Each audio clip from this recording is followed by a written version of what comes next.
অসমত বানপানীৰ ভয়ংকৰ সংহাৰ, ৩১ জন লোকৰ মৃত্যু, গৃহহীন প্ৰায় ৬ লাখ লোক। আনফালে নিট পৰীক্ষাক লৈ সংসদত তীব্ৰ হুলস্থুল, পাছপৰ্ট ৰাজহুৱা কৰাৰ দাবী ৰাহুল গান্ধীক। চাওক আজি ২৩ জুলাইৰ আটাইতকৈ গুৰুত্বপূৰ্ণ খবৰসমূহ একেবাৰে চমুকৈ। অসমত বানৰ সংহাৰী ৰূপ, মৃতকৰ সংখ্যা ৩১ জনলৈ বৃদ্ধি। অসমত বান পৰিস্থিতি অত্যন্ত ভয়াৱহ হৈ পৰিছে। বিগত ২৪ ঘণ্টাত ২১ জন লোকৰ মৃত্যু হোৱাৰ লগে লগে এইবাৰৰ মুঠ বানত ৩১ জন লোকৰ মৃত্যু হৈছে। ৰাজ্যত ৬ লাখ লোক এতিয়া বানৰ কবলত পৰে। পৰিস্থিতি অতি গুৰুতৰ। বানপীড়িত অঞ্চল পৰিদৰ্শন মুখ্যমন্ত্ৰীৰ। মুখ্যমন্ত্ৰী ডক্টৰ হিমন্ত বিশ্ব শৰ্মাই শিৱসাগৰ, চৰাইদেউ আৰু যোৰহাটৰ বানপীড়িত অঞ্চল ভ্ৰমণ কৰি আশ্ৰয় শিবিৰসমূহ পৰিদৰ্শন কৰে। মৃতকৰ পৰিয়াললৈ ৪ লাখ টকাকৈ সাহায্য ঘোষণা কৰাৰ লগতে সাহায্য সামগ্ৰী নিশ্চিত কৰিবলৈ বিষয়াসকলক নিৰ্দেশ দিয়ে। নিট পৰীক্ষাৰ বিতৰ্কক লৈ শিক্ষামন্ত্ৰী পদত্যাগৰ দাবী, ৰাজ্যসভাত হুলস্থুল।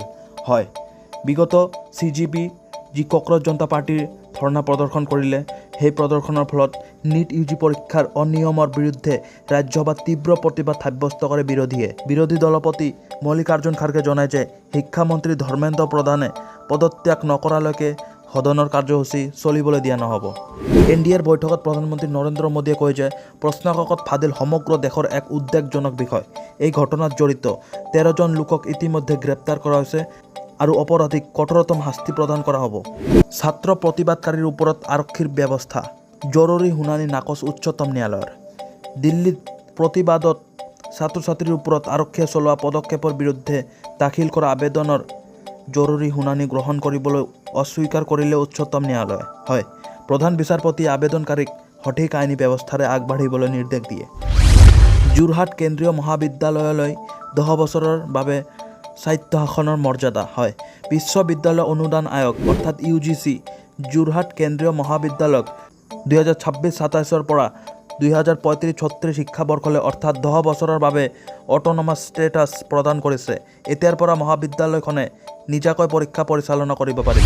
নিউ বঙাইগাঁও ষ্টেচনত পিষ্টল আৰু গুলীসহ গ্ৰেপ্তাৰ এজন।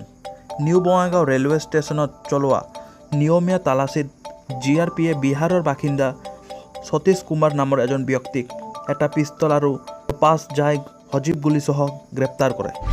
ভাৰতে স্পষ্ট কৰি দিছে যে পাকিস্তানে সীমান্ত পাৰৰ সন্ত্ৰাসবাদ সম্পূৰ্ণভাৱে বন্ধ নকৰালৈকে ১৯৬০ চনৰ হিন্দু জল চুক্তি স্থগিত হৈ থাকিব। নিট আলোচনাৰ বাবে চৰকাৰ সাজু। লোকসভাৰ অধ্যক্ষক সাক্ষাৎ শিক্ষামন্ত্ৰীৰ।